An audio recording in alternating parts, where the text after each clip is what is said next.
Enfin, après 3 défaites d'affilée, le Paris Saint-Germain gagne. Salut à tous, on se retrouve pour le débrief du match entre l'OGC Nice et le Paris Saint-Germain. Victoire du Paris Saint-Germain, 2 buts à 1. But qui est inscrit pour le Paris Saint-Germain. Barcola à la 18e minute de jeu et Zagué à la 23e minute de jeu.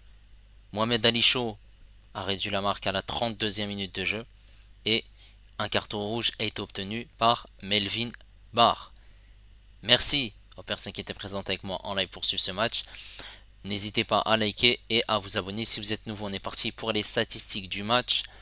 Alors, 12 tirs pour l'OGC Nice, 4 tirs cadrés. Il y a eu ce but de Mohamed Ali Chaud. 11 tirs pour le Paris Saint-Germain, 4 tirs cadrés, 2 buts.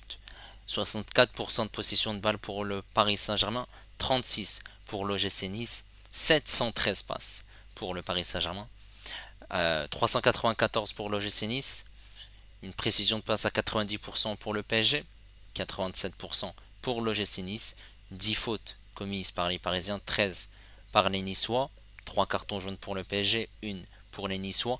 Ce carton rouge qui est obtenu par Melvin Barr, 2 corners pour le PSG et 7 pour l'OGC Nice. Et maintenant on est parti en image pour ces 3 buts et ce carton rouge obtenu par Melvin Barr. Il y aura une très mauvaise relance de la part des Niçois et il y aura une récupération, un bon ballon qui va être donné de Fabien Ruiz à Barcola. Barcola qui va pas se poser de questions, qui va tirer et permettre au Paris Saint-Germain de mener dans ce match un but à 0. Et ici, c'est la stratégie de Luis Enrique lorsque le PSG n'a pas le ballon de récupérer rapidement le ballon. Et c'est ce qu'il va faire en fait. Barcola il va presser jusqu'à obtenir ce ballon. Ensuite, ça va revenir sur Fabien Ruiz. Fabien Ruiz qui va mettre ce ballon pour Barcola et Barcola qui va tirer et marquer. Et ensuite, on a une action qui va être initiée par Barcola sur ce côté gauche face à Lotomba. Barcola qui va essayer de trouver une solution. Le double contact, il est rentré dans cette surface de réparation. Zagué qui est oublié au deuxième poteau par Melvin Barr et qui va marquer son premier but à 18 ans. Aujourd'hui, c'est son anniversaire et ça fait 2-0 pour le Paris Saint-Germain. Barcola qui est passeur et il était buteur juste avant. Donc buteur et passeur dans ce match. Ensuite, ici, il y aurait une faute sur Marquinhos. Il me semble que c'est Boga qui fait une faute sur Marquinhos. L'arbitre du match n'a pas sifflé faute. Et ça va être un ballon qui va être récupéré par Dante. Dante qui va mettre ce ballon pour Boga. Boga qui va rentrer, slalomer, faire des petits pas dans cette surface de réparation, mettre ce petit ballon pour Mohamed Ali Chaud qui était bien placé dans cette surface de réparation parisienne. Et il va tirer avec une frappe pleine de puissance. Il y aura cet arrêt de Arnaud Tenas, mais malheureusement, c'est pas suffisant pour faire un très bel arrêt et ça va rentrer pour permettre à l'OGC Nice de réduire l'écart dans ce match qui fait 2 buts à 1 pour le Paris Saint-Germain. Et ensuite, à la 74e minute de jeu, dans cette deuxième mi-temps, Barcola qui est parti en contre et qui aurait pu mettre avoir une occasion dans cette deuxième mi-temps sur cette contre-attaque. Et on a Melvin Barr qui ne s'occupe plus du tout du ballon, qui fauche Barcola et qui commet une erreur qui va coûter sa place et l'arbitre du match va lui donner ce carton rouge et les Niçois vont terminer la rencontre à 10 contre 11. Luis Enrique a fait un turnover pour l'avant-dernier match de la saison. Mbappé et Dembélé étaient laissés au repos. On avait aussi Hakimi, Nuno Mendes aussi qui étaient laissés au repos. Voilà. Et on avait le milieu de terrain habituel, Vitinha, Ruiz et Zaïre Emery. On avait aussi une attaque inédite entre Barcola, Ramos et Lee. Et en défense, on avait Zagué côté droit, Marquinhos, Skriniar et Beraldo. Et Tenas, bien évidemment, au gardien de but, laissant Donnarumma sur le banc.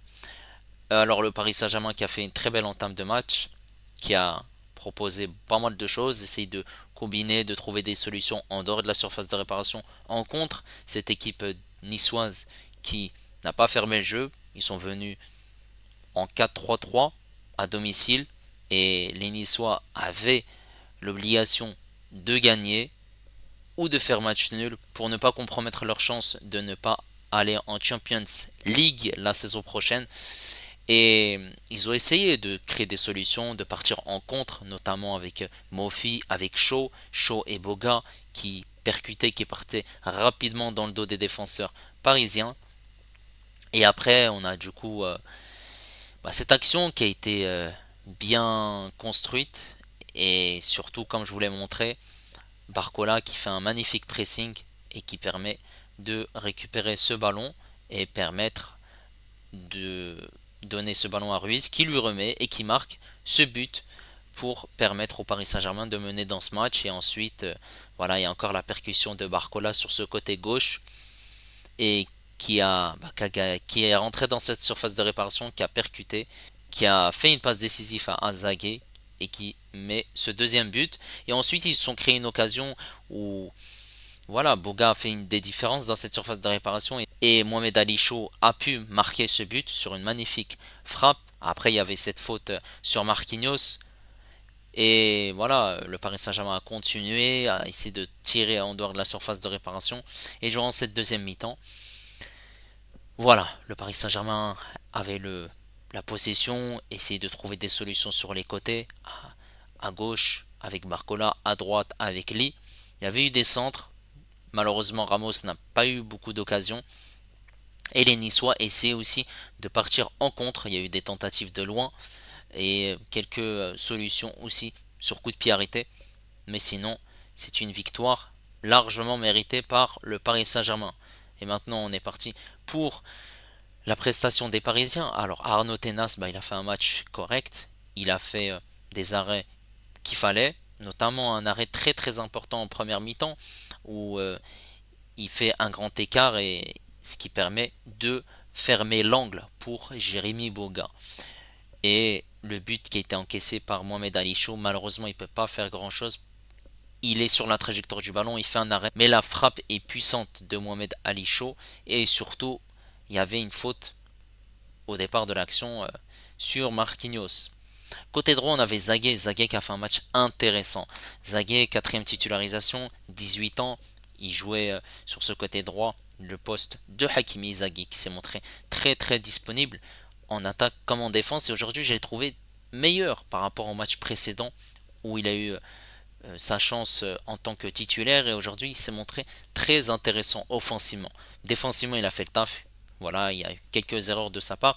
Et en plus de ça, lorsqu'il a eu les dernières titularisations avec le Paris Saint-Germain, il jouait aussi sur ce côté gauche.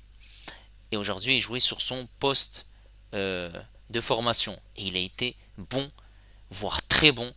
Il s'est projeté énormément en attaque. Voilà, il a varié le jeu court, le jeu long, et il s'est projeté aussi. Notamment ce but. Et c'est pas anodin s'il est dans cette surface de réparation, puisqu'il montait. Et forcément, voilà, le Paris Saint-Germain, lorsqu'ils avaient la possession, et comme ils avaient une énorme possession, c'était normal que Zaguet soit plus haut sur le terrain. Cette défense centrale, Marquinhos, Skriniar, alors Marquinhos, il a fait encore un match de patron. Il y a eu une frappe d'un joueur niçois, il tacle, il s'arrache, il motivait ses troupes, motivait ses coéquipiers pour essayer de rester dans le match, rester dans la dynamique et ne pas subir, puisque il y a une période où en fin de première mi-temps, le Paris Saint-Germain a subi plusieurs actions de la part des Niçois. Skriniar a fait quelques erreurs au niveau du contrôle, au niveau des jeux de passe. Voilà, dans la relance et même aussi en contre, lorsque Mohamed Ali Chou partait rapidement, il avait du mal. Et on voit que depuis qu'il y a eu cette blessure, il n'a pas repris réellement son niveau. Et on sait surtout que c'est un joueur qui n'est pas bon dans la vitesse. Voilà, un match très très très très moyen de la part de Skriniar, contrairement à Marquinhos qui a fait un match de patron. Lucas Beraldo, j'ai trouvé qu'il a fait un match moyen. Il a alterné le bon et le moins bon. Certaines actions défensives, il a été très intelligent où il a coupé les trajectoires des ballons, il a eu une très bonne lecture de jeu, mais il y a d'autres moments où il était totalement dépassé par Mohamed Ali Chaud qui a fait des dégâts. Voilà, que ce soit lui ou Skriniar qui venait aussi apporter son soutien à Beraldo. Voilà, il y a eu ce carton jaune. Et encore, il aurait pu peut-être même prendre un carton rouge. C'était un jaune orangé. Voilà, Beraldo il s'est montré en difficulté malgré tout sur ce côté gauche. Et au détriment de Zaguet, ce n'est pas un latéral gauche, c'est un défenseur de formation. Et forcément, il est resté uniquement derrière. Il ne s'est pas projeté. Au milieu de terrain, on avait Vitinha, Zaïre Emery et Fabien Ruiz. Vitinha, il a fait du classique. Il a été très intéressant avec le ballon. Il montait, il jouait proprement dans les petits espaces malgré le pressing des Niçois. Voilà, il a été très très intéressant avec le ballon. Il a récupéré quelques ballons aussi. Il a tiré en dehors de cette surface de réparation dans la zone préférentielle. Voilà, c'est parti au-dessus. Il y a eu cette frappe au roulé à côté, malheureusement. Et il a fait encore un très très bon match, Vitinha. Quelle saison de Vitinha. Ensuite, Fabien Ruiz, j'ai trouvé que Fabien Ruiz, il a fait un match moyen. Fabien Ruiz, il a perdu des ballons. Lorsqu'il y avait le pressing des Niçois, il était en difficulté. Il avait du mal et c'était moins bien. Et malheureusement, il n'a pas fait un bon match. Même aussi, lorsqu'il se projetait, c'était pas intéressant. Voilà, c'était stéréotypé. Il essayait de jouer soit Zaguet, soit Barcola sur les côtés, mais il n'y avait pas une tentative de loin ou un apport supplémentaire offensif de la part du milieu espagnol. Match très moyen de sa part. Et on avait Zaïre Emery. Zaïre Emery ces derniers temps, il était plutôt émoussé. Et aujourd'hui, il a fait un match très très très intéressant. On voyait qu'il avait beaucoup d'énergie. Il faisait des tacles intéressants. Il se projetait énormément. Voilà, il combinait aussi et il apportait sa combativité au milieu de terrain. Voilà, il a fait un match très très très très intéressant au détriment des matchs précédents et des derniers matchs qu'il a eu soit en Ligue 1 ou en Ligue des Champions. Voilà, prestation très aboutie pour Zaïre Emery. En attaque, on avait Barcola, Ramos et Lee. Lee, j'ai trouvé qu'il a fait un match malgré tout intéressant. Lee s'est montré disponible. Il descendait au milieu de terrain, il montait, voilà, il longeait pas forcément le couloir droit comme le fait Dembélé, il percutait pas énormément. C'est un joueur qui aime jouer avec le ballon. Il driblait, il temporisait, voilà, il faisait des transversales, il jouait court. Il n'y a pas eu beaucoup de centres par contre de sa part.